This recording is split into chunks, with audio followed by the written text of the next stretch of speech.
말씀 찾도록 하겠습니다. 말씀은 시편 119편 97에서 106절까지입니다.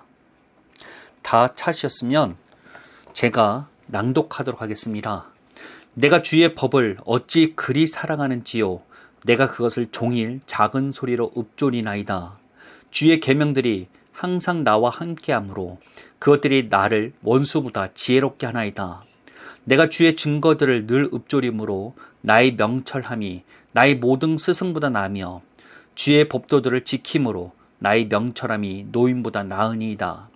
내가 주의 말씀을 지키려고 발을 금하여 모든 악한 길로 가지 아니하였사오며 주께서 나를 가르치셨으므로 내가 주의 규례들에서 떠나지 아니하였사나이다. 주의 말씀의 맛이 내게 어찌 그리 단지요. 내 입의 꿀보다 더 다니이다. 주의 법도들로 말미암아 내가 명철하게 되었으므로 모든 거짓 행위를 미워하나이다. 주의 말씀은 내 발의 등이요 내 길의 빛이니이다. 주의 의로운 규례들을 지키기로 맹세하고 굳게 정하였나이다. 아멘. 오늘 선포하고자 하는 말씀은 우리가 가야 할 길이 무엇인지 깨달아야 합니다 라는 제목으로 말씀을 선포하고자 합니다. 저번 주 설교에서는 시편 저자가 하나님의 나라에서 가장 작은 자가 될 수 있다는 설교를 했었습니다. 그것은 시편 저자를 무시하려는 것은 아니었습니다. 우리가 예수님을 통해서 얻게 된 은혜가 얼마나 크고 놀라운지를 나누고 싶었기 때문입니다. 새 언약은 구 언약의 성도들도 원하지만 누리지 못하였습니다. 히브리서 11장 13절에서는 이와 같이 말합니다. 이 사람들은 다 믿음을 따라 죽었으며 약속을 받지 못하였을 때 그것들을 멀리서 보고 환영하며 또 땅에서는 외국인과 나그네임을 증언하였으니 이와 같이 우리에게 허락되어진 새 언약은 구약의 수많은 신앙의 의인들도 바라고 원하는 것들이었지만 취하지 못한 귀한 것이라는 것입니다. 그렇게 예수님께서도 구약에서 가장 큰 자였던 세례 요한이 하나님의 나라에서 가장 작은 자보다 작다는 말씀을 하신 것입니다. 이는 시편 저자랄지라도 마찬가지일 수밖에 없습니다. 시편 저자, 즉 우리는 일반적으로 다윗을 생각하죠. 다윗은 구언약에서 구언약 가운데 하나님께서 가장 사랑하는 사람 가운데 한 명이었습니다. 그는 어려서부터 자신의 믿음을 증명했습니다. 즉 어느 누구보다 하나님께 특별했으며 하나님의 마음에 합당한 자였습니다. 그가 이와 같이 하나님 앞에서 특별한 자로서 남을 수 있었던 이유는 무엇이었을까요? 그 힌트는 오늘 본문에서 나옵니다. 시편 119편 97절 말씀을 읽어드리도록 하겠습니다. 내가 주의 법을 어찌 그리 사랑하는지요. 내가 그것을 종일 작은 소리로 읊조리나이다. 그는 하나님의 말씀을 항상 가까이 두는 자였습니다. 항상 말씀을 그의 입에서 떨어지지 않게 하였습니다. 그가 어떤 목적으로 이렇게까지 말씀을 가까이 한 것일까요? 본문 시편 119편 100절에는 이와 같이 말합니다.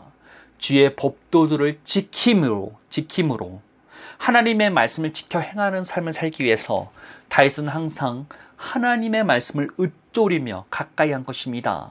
다윗은 하나님과 맺은 언약을 무척이나 소중히 여기는 자였습니다. 그리고 그 언약 안에 거하기 위해서 온만과 정성을 다하는 자였습니다. 그런 그였기에 다윗은 이와 같이 고백을 하게 되는 것입니다. 본문인 시편 119편 103절 말씀을 읽어드리겠습니다. 주의 말씀이 맛이 내게 어찌 그리 단지요. 내 입에 꿀보다 더 다니이다. 그는 하나님의 말씀이 꿀보다 더 달다고 할 정도였습니다. 그는 늘 하나님의 말씀 안에 거하며 말씀을 지켜 행하는 삶을 살았습니다.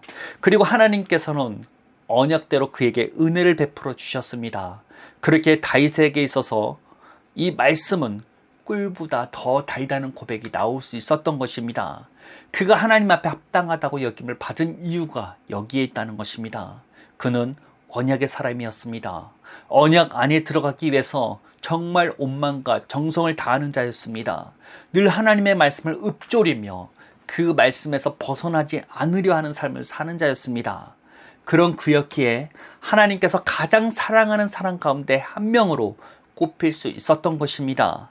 더 나아가 하나님께서는 이 다윗의 후손을 통해서 인류의 구원을 계획하시게 됩니다. 얼마나 영광스러운 은혜를 받은 것입니까? 이를 통해서 우리는 배울 수 있는 것이 있죠.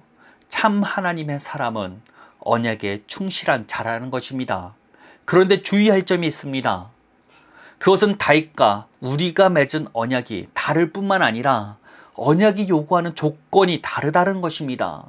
이 부분을 이해하지 못하고 혼동한다면 자칫 언약 안에 있기 위해서 노력한다고 하지만 하나님과 멀어지기 위해서 더욱더 힘쓰는 꼴이 될 수도 있다는 것입니다. 그렇게 구언약과 새언약이 요구하는 언약의 조건이 무엇인지 확실히 파악하고 구분할 수 있어야 한다는 것입니다. 구언약에서 요구하는 것은 이와 같습니다. 출애굽기 19장 5에서 6절입니다. 제가 읽어드리겠습니다. 세계가 다 내게 속하였나니 너희가 내 말을 잘 듣고 내 언약을 지키면 너희는 모든 민족 중에서 내 소유가 되겠고 너희가 내게 대하여 제사장 나라가 되며 거룩한 백성이 되리라. 너는 이 말을 이스라엘 자손에게 전할지니라. 내 말을 잘 듣는 것, 즉 율법을 지켜 행하라는 것입니다. 구언약은 하나님께서 언약을 맺으며 요구하시는 율법, 즉 계명들을 지켜 행하라는 것이었습니다. 다윗은 이 말씀을 늘 읊조리며 말씀대로 지켜 행하기 위해서 노력하는 자였습니다. 그리하여서 그는 하나님과 맺은 언약을 늘 유지하였으며 그 언약 안에 있는 자였습니다. 그렇다면 우리가 맺은 새 언약은 어떤 언약의 조건을 요구하는 것일까요? 히브리서 8장 10절 말씀을 읽어드리도록 하겠습니다. 또 주께서 이르시되 그날 후에 내가 이스라엘과 맺을 언약은 이것이니 내 법을 그들의 생각에 두고 그들의 마음에 이것을 기록하리라. 그들에게 하나님이 되고 그들은 내 백성이 되리라. 해당 말씀은 히브리서 저자가 에레미야의 말씀을 인용한 것입니다. 이는 새 언약에서 요구하는 언약의 조건을 이야기하고 있습니다. 그것은 하나님의 법을 생각에 두고 마음에 기록하라는 것이었습니다. 사실 언약의 조건을 그냥 믿음이라고 말하면 되지만 이 구절이 무척 의미심장하게 다가왔기에 읽어드린 것입니다. 구언약에서는 율법을 지켜 행함으로써 언약이 유지되었습니다. 그런데 새 언약은 하나님의 법을 생각에 두고 마음에 기록함으로써 이 언약이 유지된다는 것입니다. 이게 무슨 말일까라는 의문을 표하시는 분들이 계실 것입니다. 하나님의 말씀을 생각에 두고 마음에 기록함으로써 언약이 유지된다는 것이 무슨 말이냐면 하나님의 말씀을 믿음으로 받아들이라는 뜻입니다. 우리는 믿음을 단순화하는 경향이 너무나 큽니다. 예수님을 인정하고 받아들이면 구원받는다고 단순하게 생각합니다. 분명 성경 구절에도 이와 같이 말하고 있기 때문입니다. 로마서 10장 9에서 10절 말씀 읽어드리겠습니다. 내가 만일 내 입으로 예수를 주로 시인하며 또 하나님께서 그를 죽은 자 가운데서 살리신 것을 내 마음에 믿으면 구원을 받으리라. 사람이 마음으로 믿어 의에 이르고 입으로 시인하여 구원에 이르리라. 그런데 로마서가 누구에게 쓰여졌는지 생각해 보신 적이 있습니까? 로마에 있는 교회에 쓰여진 서신입니다. 로마에서 주라 불리운 자는 누구였습니까? 황제였습니다. 그 당시 로마의 황제는 스스로 신의 아들이라 주장하였으며 자신의 우상까지 만들어서 황제 숭배까지 강요하는 상황이었습니다. 그런데 여기에 다른 주를 섬긴다는 말을 들으면 어떤 일이 일어나겠습니까? 최고는 사형까지 이루어질 수 있는 일이었습니다. 초기 기독교는 실제로 황제 숭배로 인해서 핍박을 받았습니다. 그리고 순교로 이어지는 경우들도 있었습니다. 바울이 말하는 주로 시인한다는 것은 목숨과도 맞바꿀 것을 각오하고 믿으라는 것입니다. 정말 예수님을 인정하는 수준의 믿음은 이러한 것이라는 것입니다. 믿음은 단순하기 어렵습니다. 더 나아가 새 언약이 요구하는 믿음은 하나님의 법을 생각에 두고 그 하나님의 법을 마음에 새기라는 믿음을 요구한다는 것입니다. 그런데 하나님의 법하면 율법이 생각날지 모르겠습니다. 그런데 하나님의 법이 새 언약을 맺으면서 바뀌게 된 것을 인지하셔야 된다는 것입니다. 예수님께서 십자가를 지심으로써 죄인으로 정죄된 우리가 제사함을 받아 의롭게 되었다는 것입니다. 이 사실을 생각에 두고 마음에 새기는 것을 성경은 새 언약은 요구한다는 것을 이해하셔야 한다는 것입니다. 우리가 맺은 새 언약의 조건은 믿음입니다. 그런데 이 믿음은 단순히 표현하기 쉬운 것이 아니라는 것입니다. 것입니다. 어떨 때는 목숨을 걸면서도 받아들이는 것을 표현되기도 하며 히브리서는 하나님의 법을 생각에 두고 마음에 새기는 믿음을 말하기도 한다는 것입니다. 그렇기 때문일까요? 예수님께서 선포하신 회개하라의 원어 메타노이아는 생각의 변화를 의미합니다. 제가 자주 언급하기도 했죠. 믿음은 생각의 변화를 요구합니다. 즉 하나님의 법대로 생각하고 행동할 줄 알아야 한다는 것입니다. 하나님의 법은 우리가 새로운 피조물이라고 말하고 있습니다. 하나님의 법은 우리가 하나님의 자녀라고 말하고 있습니다. 하나님의 법은 우리가 의로운 자라고 말하고 있습니다. 하나님의 법은 우리에게 건세가 있다고 말하고 있습니다. 그 법대로 생각하고 마음에 새기라는 것입니다. 그런 자가 새 언약 가운데 거하게 된다는 것입니다. 그렇게 다윗이 언약 가운데 늘 머물기 위해서 하나님의 말씀을 묵상하던 것 같이 우리도 하나님의 말씀을 묵상함으로써 말씀을 생각에 두고 마음에 새겨야 한다는 것입니다. 다윗은 율법의 말씀을 늘 읊조리며 언약에서 벗어나지 않는 삶을 살았습니다. 그리고 우리는 예수님의 십자가를 통해서 바뀐 하나님의 법을 늘 읊조림으로써 우리의 생각까지 바꿔버릴 수 있어야 한다는 것입니다. 그것이 언약 가운데 거하는 삶이며 하나님의 마음에 합당한 자로서의 삶이라는 것입니다.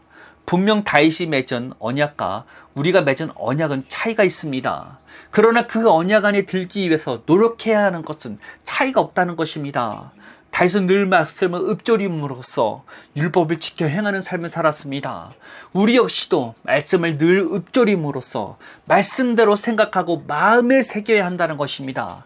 그것이 언약 가운데 거하는 것입니다. 우리가 무슨 길을 걸어야 하는지를 확실히 이해하시기를 바랍니다. 새 언약을 맺었음에도 불구하고 구언약이 요구하는 조건을 지키기 위해서 노력하고 있다면 그것은 그것대로 하나님과 척을 지기 위해서 노력하는 것과 마찬가지라는 것입니다. 당신이 하나님의 대적자가 될 수도 있다는 것입니다. 우리가 받은 새 언약의 본질이 무엇인지를 이해하셔야 합니다. 그리고 이 새 언약이 요구하는 조건을 잘 파악하셔야 한다는 것입니다. 그동안 내가 어떻게 생각했든 하나님의 말씀이 요구하는 대로 나아가야 합니다. 새 언약의 조건대로 하나님의 법을 생각해 두고 이 법을 마음에 새기는 자가 되어야 합니다. 이러한 길이 무엇인지를 파악하시고 취하시기를 바랍니다. 천국은 침노하는 자의 것이라 했습니다. 취하셔야 합니다. 믿음으로 우리에게 주어진 이 놀랍고 귀한 말씀을 취하시길 바랍니다. 분명히 하나님의 나라가 무엇인지를 경험하게 될 것입니다. 하나님의 말씀을 읽는 것을 넘어서서 직접 경험하는 일이 일어날 것입니다. 새 언약이 요구하는 것이 무엇인지를, 우리가 가야 할 길이 무엇인지를 깨닫기를 예수님의 이름으로 축복하겠습니다. 기도하겠습니다. 하나님 감사합니다. 우리에게 허락되어진 이 약속이 얼마나 크고 놀라운지요. 구약의 수많은 위인들도 이것을 바라고 취하기를 원했지만 얻지 못하였습니다. 그러나 우리는 예수 그리스도로 말미암아 이것을 취하였고 누리는 자입니다. 우리가 바뀐 법대로 생각하고 우리의 마음에 새기겠습니다.